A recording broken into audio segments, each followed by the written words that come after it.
ஹரிநாராயண துரித நிவாரண பரமானந்த சதாசிவசங்கர் நாளென் செய்யும் வினைதான் என் செய்யும் என நாடி வந்த கோல் என் செய்யும் கொடுங்கூற்று என் செய்யும் குமரேசர் இரு தாளும் சிலம்பும் சதங்கையும் தண்டையும் சண்முகும் தோளும் கடம்பும் எனக்கு முன்னே வந்து தோன்றினே.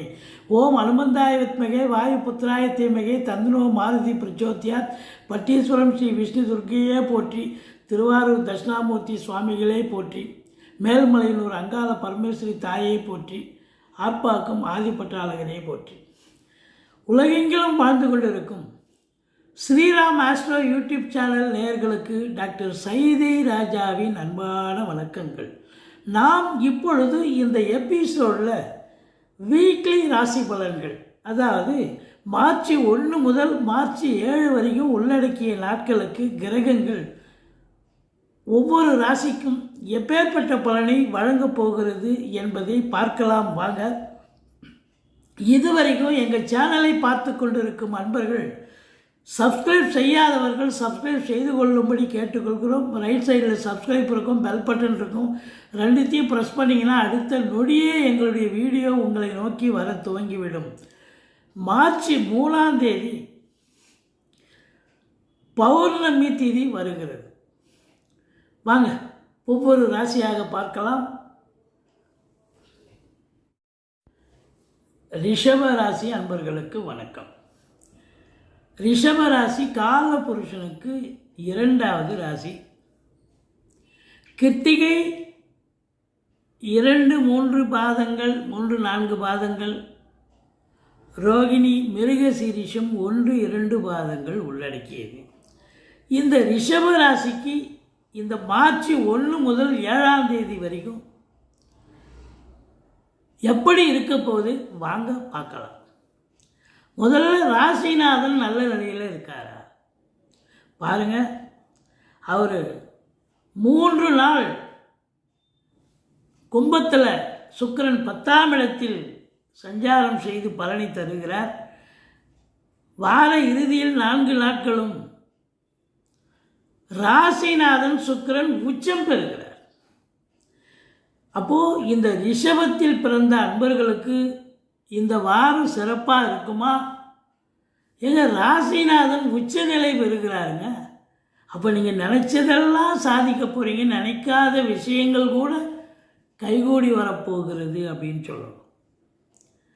சுக்கிரனுடைய ஆதிபத்தியம் ஆதிக்கம் பெற்ற அன்பர்கள் சூப்பராக இருக்க போகிறீங்க. உங்களை பொறுத்தவரையிலையும் சனி பார்வை கொடியது தான். சனி உங்களுக்கு 3ஆம் பார்வையாக ராசியை பார்க்கிறார். அப்போது டென்ஷன் இருக்கும், பரபரப்பு இருக்கும், மந்திரிச்சு விட்ட மாதிரி இருப்பீங்க. எதை செய்யணும் எதை செய்யக்கூடாதுங்கிற ஒரு நிலைப்பாடை எடுப்பதற்கு தடுமாறுவீர்கள். அது மட்டுமல்ல, 5ஆம் இடத்தை சனி பார்க்கிறார், பூர்வ புண்ணிய ஸ்தானத்தை பார்க்கிறார்.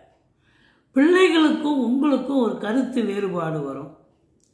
பிள்ளைங்க படிக்கிற இடத்துல அவங்களுக்கு ஏதோ தேவையில்லாத சில பிரச்சனைகள் வரும். கூட உடன் படிக்கக்கூடிய பிள்ளைகளாலோ இல்லை நிர்வாகத்தின் மூலமோ இருந்தாலும் அந்த வீட்டு அதிபதி குரு பார்வையில் புதன் நல்ல நிலையில் இருக்கிறதால தலைக்கு வர்றது தலைப்பாயோடு போகும் அப்படிங்கிற ஒரு நிலை.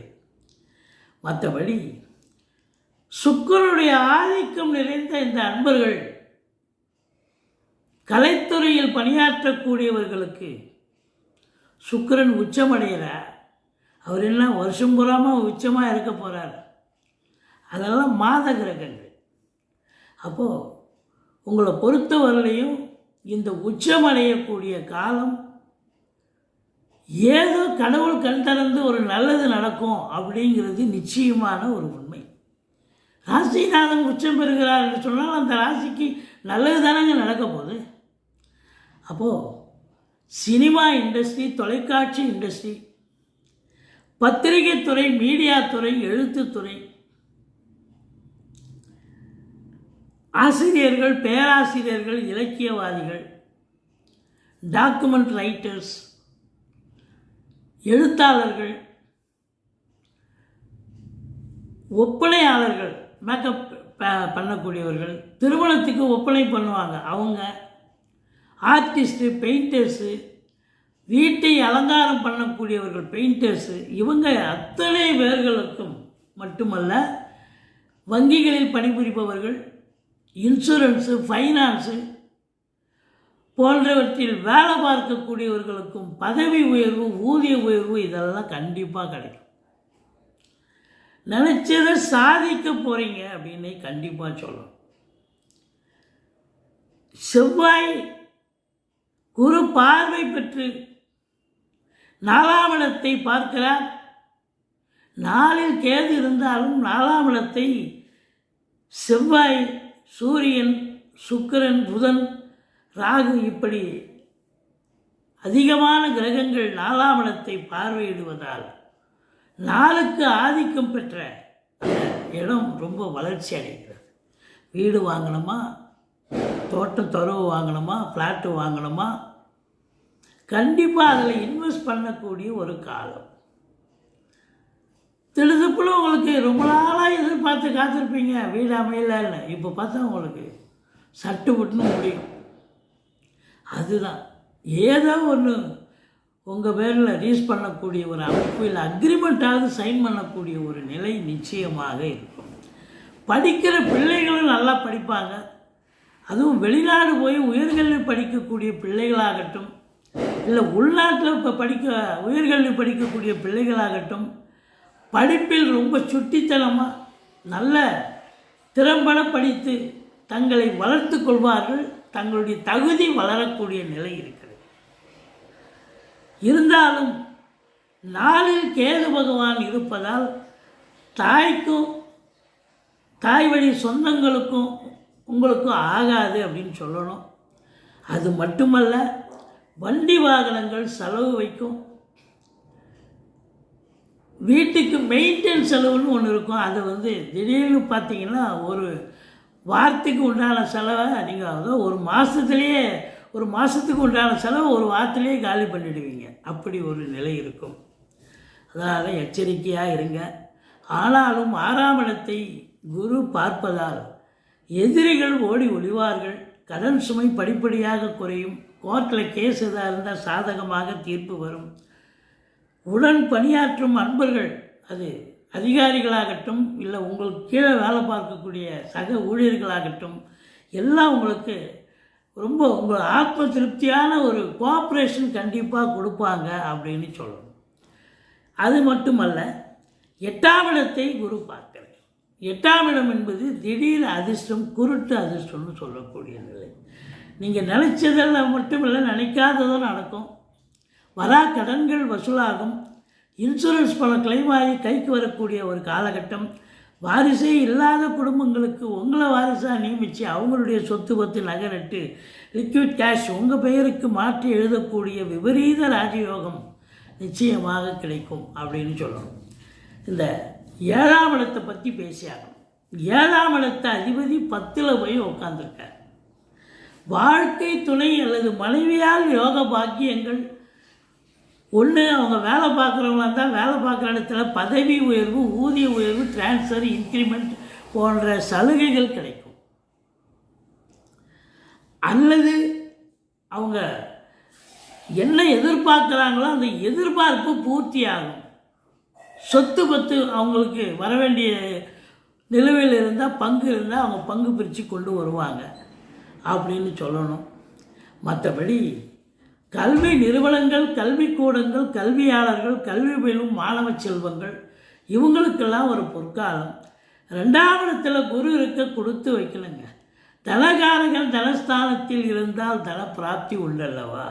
ஆதலால் 10ஆம் இடம் வலுத்திருக்கிறது. 10ல் செவ்வாய், சூரியன், சுக்கிரன், புதன், ராகு இப்படி 10ஆம் இடத்தில் இத்தனை கிரகங்கள் இருப்பது என்பது நீங்கள் வெளிநாடு போய் சம்பாதிக்கணும்னு நினச்சாலும் சரி, இல்லை உள்நாட்டிலே நீங்கள் என்ன தொழிலை ஆரம்பிக்கிறீங்களோ, இல்லை சொந்த ஒரு வேலைக்கு போனாலும் சரி, நல்ல சம்பாத்தியத்தை பண்ணக்கூடிய ஒரு காலகட்டம். செவ்வாய் சூரியனுடைய ஆதிக்கம் சிறப்பாக இருக்கிறது. அது குரு பார்வையில் இருக்குது அப்படின்னு சொன்னாலே காவல்துறை, தீயணைப்புத்துறை, மருத்துவத்துறை, இராணுவத்துறை, ஐஏஎஸ், ஐபிஎஸ், ஐஎஃப்எஸ், நிதித்துறை, நீதித்துறை, வர்த்தகம், சினிமா இண்டஸ்ட்ரி, தொலைக்காட்சி இண்டஸ்ட்ரி, அரசாங்கத்தில் உயர் பதவியில் இருப்பவர்கள், அரசியல்வாதிகள், வெளிநாடு சம்பந்தப்பட்ட தொழில் செய்யக்கூடிய வர்த்தகர்கள், இவங்களுக்கெல்லாம் ஒரு அற்புதமான ஒரு பிராப்தமான ஒரு நிலை. நினைச்சதை சாதிக்க போகிறீங்க, கண்டிப்பாக சாதிக்க போகிறீங்க. பொருளாதார வளர்ச்சி இருக்கும், தொழில் வளர்ச்சி இருக்கும். தொழிலில் அதாவது பதவி உயர்வு, ஊதிய உயர்வு இதெல்லாம் எதிர்பார்க்கலாம் பதவியில் இருக்கிறவங்க. இப்படி சொந்த தொழிலாகட்டும் இல்லை உத்தியோகமாகட்டும், உங்களுக்கு இந்த ரிஷபத்தில் பிறந்தவர்களுக்கு அற்புதமான ஒரு வாரமாக விளங்கப் போகிறது. நினைத்தது கைகூடி வரப்போகிறது அப்படின்னு சொல்லணும். 11ஆம் இடத்தில் சனி பகவான் இருக்கிறார். 10க்குடையவன் 11.